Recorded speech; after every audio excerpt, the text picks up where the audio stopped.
pemimpin yang zalim atau pemimpin yang adil, pemimpin yang amanah atau pemimpin yang khianat, itu tergantung daripada suara-suara kalian. Suara-suara kalian yang menentukan besok ke depan Indonesia akan makmur, sejahtera atau menderita rakyatnya.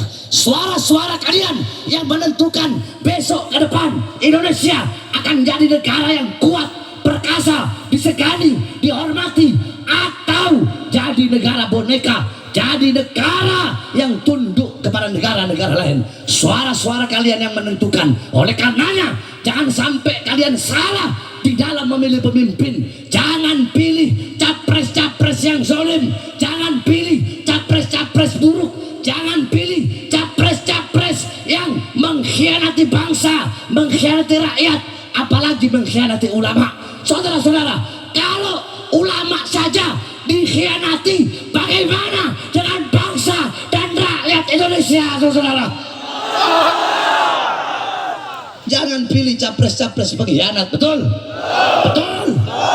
Jangan pilih capres-capres yang mau menjadikan Indonesia negara dinasti. Tahu dinasti?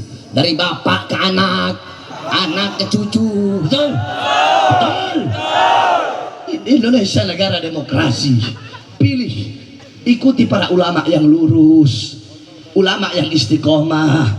Saudara-saudara, sekarang ini ulama terbagi menjadi dua.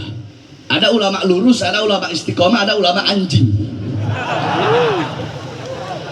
Ulama yang lurus itu bagaimana? Yang istiqomah.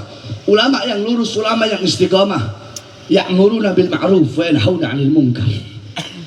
Mereka menyerukan kepada kebaikan.